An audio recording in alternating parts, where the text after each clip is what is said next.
it's Chelsea over at the Derby Public Library. We are here for week number 6 of How to Write a Story program. So far we have gotten our ideas, our settings, our main characters. We've plotted out our story. We've planned our story. We have written our story. We have made content edits. We've gone through and we've dotted the I's and crossed the T's and put all the punctuation in there.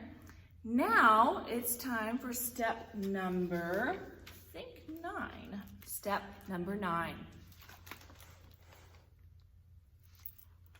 Choose a captivating title for your story and give it illustrations if you want. Pictures help tell stories too. You guys will need to come in and get your papers from me, okay? I'll give you something that looks like a stack of papers, okay? So it'll have a page number down at the bottom, and unless you've told me to do something else, it will have all of your words will be at the bottom, and it'll leave room for illustrations at the top, okay? And I'll have it numbered. So go through and make sure that your pages are in order, that your story makes sense when you turn it from page to page, and then you can illustrate it and put another blank page on the front of it with your cover, the name of your story. So a couple of tips on how to name your story. Sometimes it just comes to you, you're writing your story and it just pops into your head and you're like, that is the name of my story.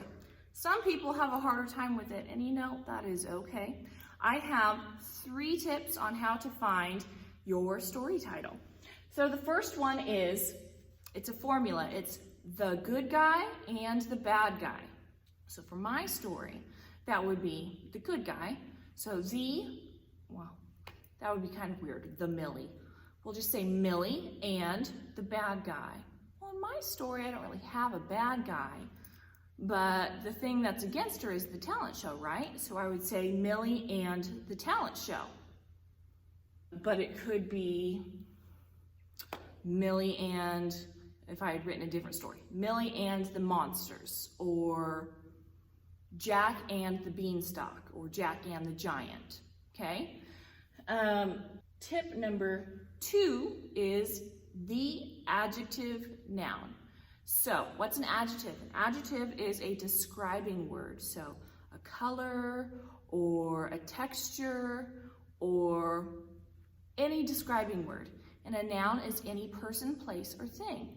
So, you could go through and find interesting nouns in your book and interesting adjectives in your book and throw some of those together into a good title. So, mine could be, let's see here, what noun? Millie is the obvious one. Millie is my main character. So would I say the scared Millie? No, what is Millie then? Millie is a rock star. So the scared rock star, the worried rock star, the stage fright rock star, or it could be about the talent show. The unexpected talent show. So those are all options from my book, but it could easily be the black tablecloth, the fluffy duck, the red banana, whatever you want. Any adjective and any noun that makes sense for your book, something that will tell your reader what your story is about, but also grab their attention. And if those don't help, you can go online and type in book title generator. Now, there are lots of different options on which website to pick, so you might have an adult with you to make sure you're picking one that's suitable for you. But they'll ask you a couple of questions, like what type of book is it? Is it a fantasy book? Is it a history book? And then type in a little bit about your story or your characters, and they will throw together some book titles for you to pick from. So those are some options for you if you're having a little bit of trouble, okay? And then after you have your book title, you'll make your cover, and then it is time to illustrate your book. Now, if you don't know what illustrate means, that just means pictures. So sometimes a book has a different illustrator than the author. That's true for our How to Write a Storybook. It's written by Kate Messner, but it is illustrated by Mark Siegel. See, on the front page, on the cover, there's an illustration or a picture of a girl at a table with a bunch of papers and supplies. This is a full illustration on both pieces of paper. You can do that with your book also. I like this one. There's a lot of white here, but then it has some characters, some fish in the background. On this one, they used the words like an illustration. It's not typed up like on this side. It's written out with crayon or pencil. I see, for the most part, 3 different types of illustrations, okay? There is the award-winning, Caldecott-winning illustration. So like Owl Moon by Jane Yolen. It's illustrated by John Schooner. I probably said it wrong. Schooner, maybe? But if you go through, look at these beautiful illustrations. Isn't that beautiful? Some of you might be really good artists. I would love to see the illustrations that you can put on your book. Now, some of you might not really like drawing, or maybe you like drawing, but you know, I'm not so great at that. That's okay too, all right? There are ways to illustrate a book without having any pictures. This is the book with no pictures by B.J. Novak. It has no pictures, but they use the words to paint a picture. This one has big words with different colors on it. It makes those words stand out. It's kind of like the picture. If you want to do that with your book, that is okay. We can make the words bigger, or look, this one has a different font to make it seem like a robot. We can do that with your book too. If that's what you want to do, you would just need to get a new piece of paper, because the ones I give you, it'll have numbers on them, right? But it'll already have the typing in there. So what you do is you take a new piece of paper and you would write exactly what that says, however you want on the piece of paper, and put a new number in the bottom so I know the order to put it in. Now, how I bet most of us will do it is somewhere in between, with a simple drawing and maybe some colors. See, this is just black and white even. This one's got a bunch of yellow. It has yellow. This one has green. It's pretty simple. It shows mostly that same kid's face, but the expression on their face changes. I think most of us could probably do that. Oh, this one has tears. So I bet most of our books are going to look something closer to this, and that's okay. Now, if you want to step it up just a little bit, or if you want to learn how to illustrate so that you can make your book just a little bit better, that's okay. We have some books on that teach you how to draw, like this one. This one is Learn to Draw 3D. That's like when the picture pops out at you. Or like this one, it looks like you could walk right into it and go down that road. See, this shows you how to make it look like that. So you can learn how to draw that and maybe use it in your book. Maybe you don't want to draw 3D. Maybe you like cartoon characters more. This will teach you how to draw cartoon-ish. See, it tells you how to color in for a cartoon. Tells you how to use, what shapes to use, how to draw a caricature. Caricature is a little different than a cartoon.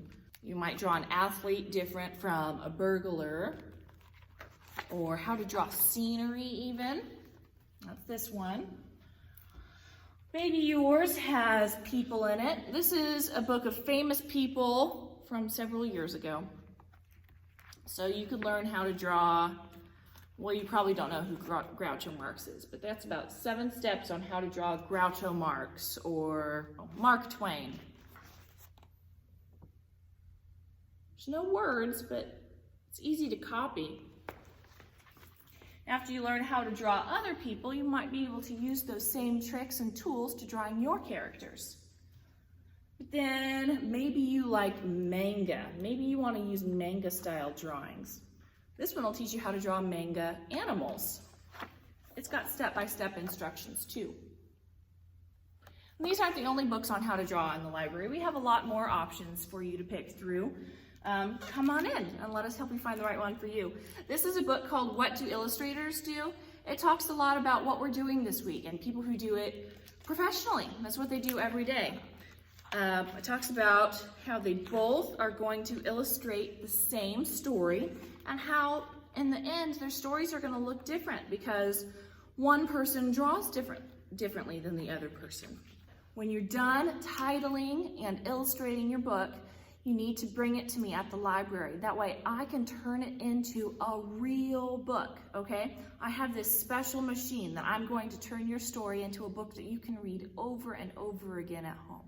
But in order to do that, I have to have time to get it done before the end of summer reading.